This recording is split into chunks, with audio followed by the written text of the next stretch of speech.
Olá, aluno! Bem-vindo a mais essa aula de matemática. Hoje nós vamos estudar o conjunto dos números racionais.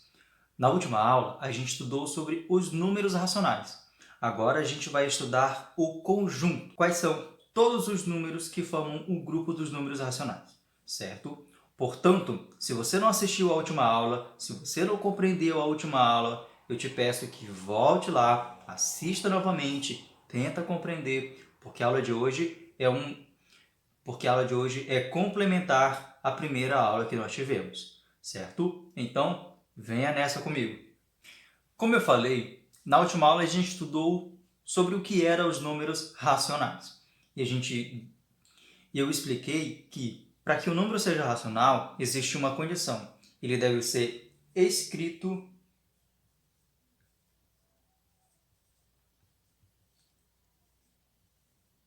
na forma de fração, certo? O número, para ser racional, tem que ser escrito na forma de fração. E a gente viu algumas formas de como transformar o número decimal em fração, ou como um número inteiro pode ser representado em forma de fração. E daí assim, lembra que o conjunto dos números naturais tinha uma forma de ser representada? Era por aquela letra N, um pouco diferente, certo? E lá a gente tinha, por exemplo, 0, 1, 2, 3 e assim por diante. Esse é o conjunto dos naturais. O conjunto dos inteiros também tinha essa letra Z que representava.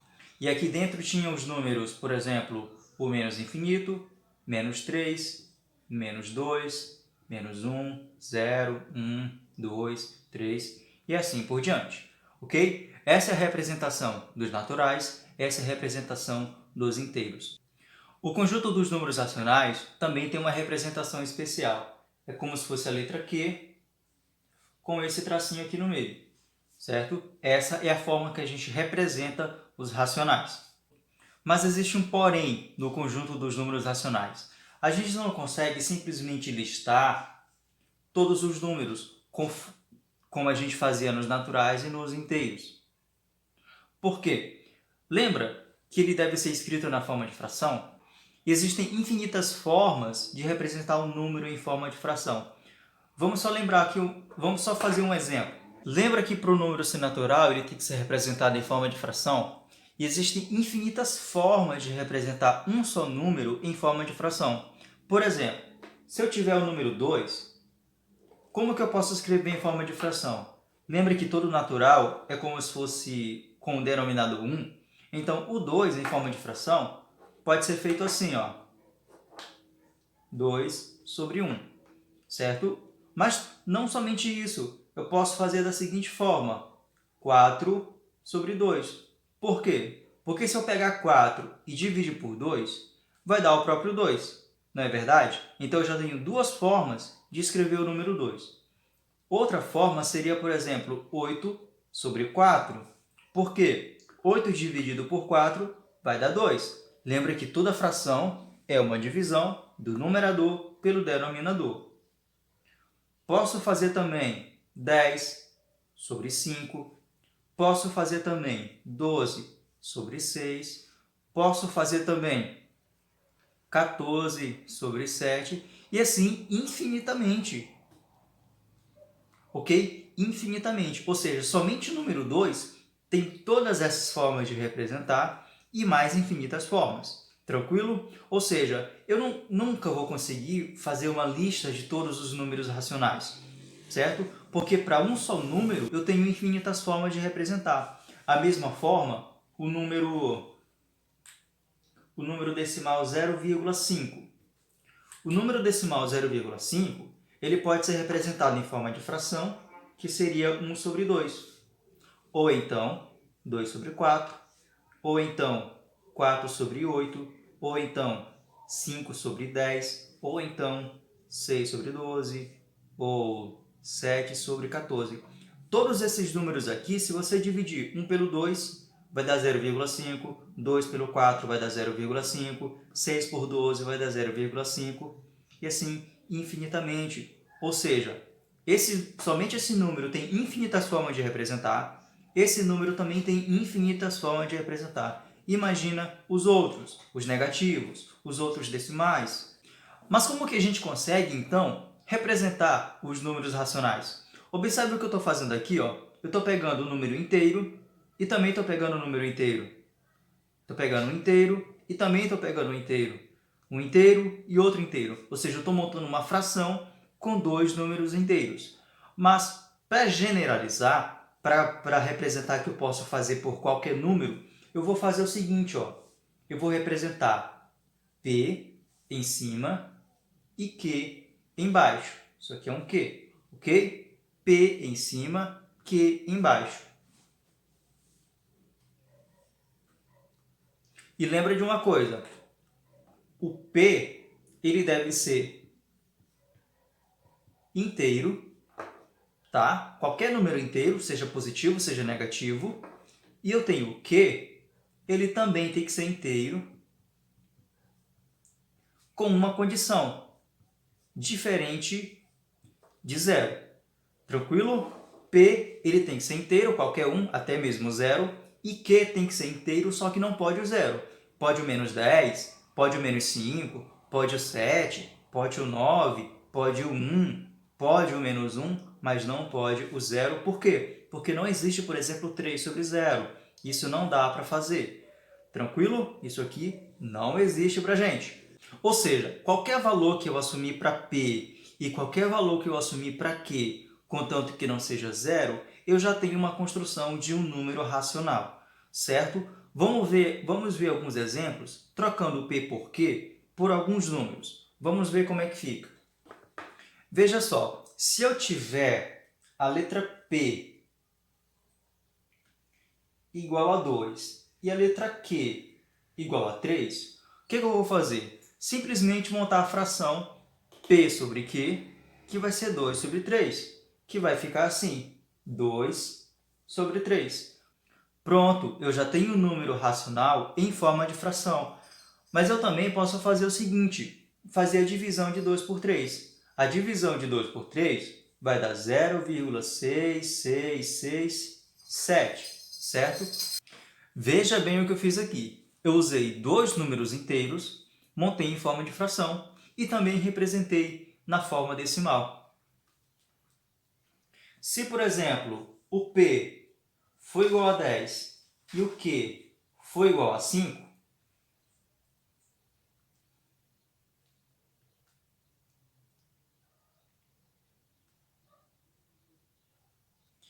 e o Q foi igual a 2, o que eu vou fazer? Montar novamente a fração 10 sobre 2. 10 dividido por 2, quanto é que vai dar? Vai dar o 5, não é verdade?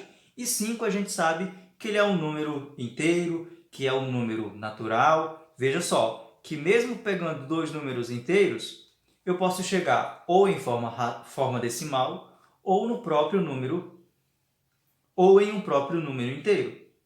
Ok? Se eu tiver, por exemplo, o P sendo menos 20 e o Q sendo 8, observa aqui que eu já peguei o inteiro negativo, mas não tem problema. O que a gente vai fazer? O menos 20 sobre 8, sempre montar a fração. A gente pode fazer a simplificação do 20, dá para dividir por 2, que vai dar menos 10. O 8 dá para dividir por 2, que vai dar 4. Dá para simplificar de novo? Dá sim. O menos 10 eu divido por 2, o 4 eu divido por 2 também, que vai ficar menos 5 sobre 2. E também eu posso fazer a divisão do menos 5 sobre 2, que vai ficar menos 2,5. Observa só, esse número aqui eu já representei em 3 outras formas diferentes. E eu poderia fazer também de outros jeitos. Tranquilo? Isso aqui é só para vocês terem uma ideia de que números racionais podem ser escritos de formas diferentes, tá bom? A fração menos 20 sobre 8 pode ser escrita menos 10 sobre 4, menos 5 sobre 2 e também na forma decimal de menos 2,5.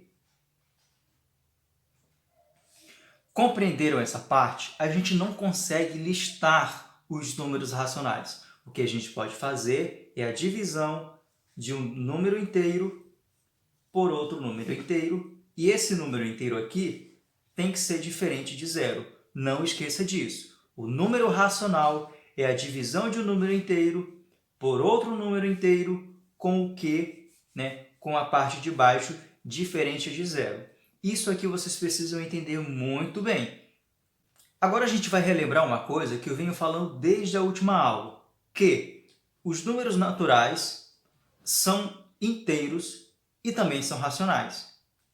E os números inteiros são racionais. Isso eu expliquei bastante lá no finalzinho da última aula. Tá lembrado? Que os naturais, eles são inteiros e racionais. E os inteiros, eles são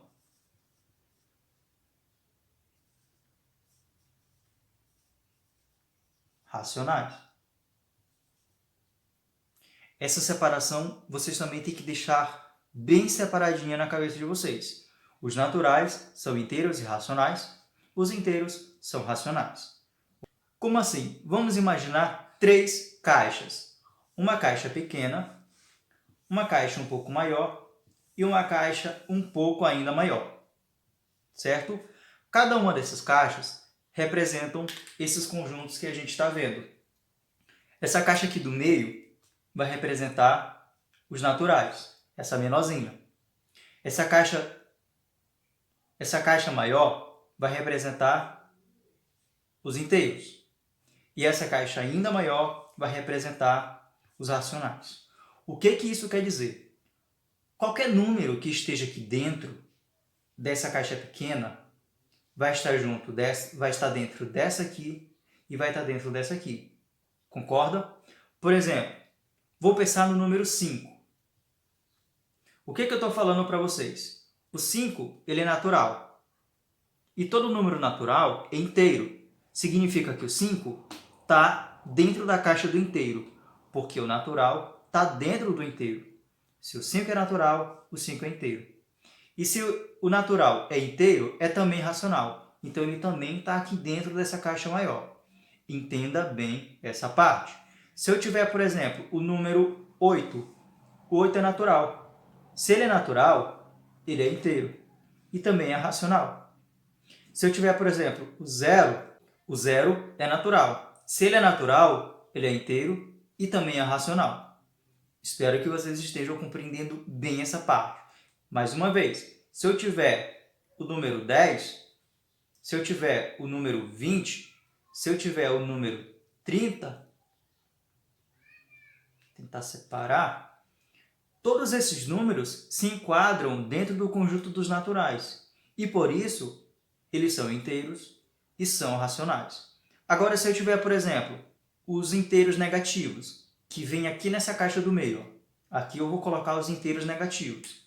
Se eu tiver o menos 8, o menos 8 ele é inteiro, mas ele não é natural. Lembra? Todos os números negativos, inteiros negativos, não são naturais. Ele está dentro do inteiro. Ele está dentro do racional, mas ele não está dentro do natural. Ok? Eu tenho, por exemplo, o menos 13. Mesma situação. Menos 13. Ele está dentro do conjunto do inteiro, ele está dentro do conjunto do racional. Ele não está no natural. Veja que ele está fora, certo? Tudo que tiver daqui para fora, ó, não está dentro do natural. Se eu tiver outro exemplo, menos 30. Mesma situação. Menos 30 ele é inteiro e é negativo. Então ele vai ficar aqui fora, nessa caixa do meio, e ele não é natural. Tá? Mas todos esses aqui são também racionais. O número racional, o conjunto dos racionais, é o maior conjunto que a gente tem até agora. E ele engloba tudo que a gente já viu. Agora vamos ver só a fração 1 sobre 2. 1 sobre 2 é racional porque já está aqui dentro. mas ele não é inteiro e não é natural, porque 1 sobre 2 vai ser a mesma coisa que o 0,5. Lembra? 0,5 é o número decimal, e número decimal não é inteiro, então não posso colocar aqui. Se eu tiver, por exemplo, 3,666, vai ser uma dízima periódica. Dízimas periódicas são racionais, conforme a gente já viu, tá? E a dízima periódica não é inteiro porque é um decimal. Então não pode ficar aqui dentro. Não pode ficar aqui dentro. Só vai ficar nessa caixa aqui um pouco maior. Eu posso ter também os negativos, menos 0,8, menos 4 sobre 5, tá? Tudo isso aqui são exemplos de racionais que não são inteiros e não são naturais. Lembrem de diferenciar muito bem essa parte. Qual número faz parte de qual conjunto? Observa, o 30 ele é natural, ele é inteiro, é racional. O 10 é natural, é inteiro, é racional. O menos 8 ele é inteiro, ele é racional. O menos 13 ele é inteiro, é racional. O 0,8 é racional. O menos 4 sobre 5 é racional. Então, a gente tem número que faz parte de um conjunto, de dois conjuntos e dos três conjuntos, certo? Se ele for natural, ele vai fazer parte dos três, tá? Se ele for natural, vai fazer parte dos três. Se ele for o inteiro negativo, vai fazer parte de dois só, inteiro e racional. Agora, se ele for fracionário e o resultado deu um número decimal ou dízima periódica, vai fazer parte só de um, que é o próprio racional. Espero que vocês entendam muito bem essa parte, tá? Porque essa parte mais teórica de entender que número faz parte de qual conjunto é muito importante, certo? Essa é a nossa aula para hoje. Espero que você tenha compreendido. Se não, volta esse vídeo desde o começo e assista com calma, com paciência. Faça suas anotações, pois isso é muito importante para que você possa compreender. Ok? Até a próxima e bons estudos!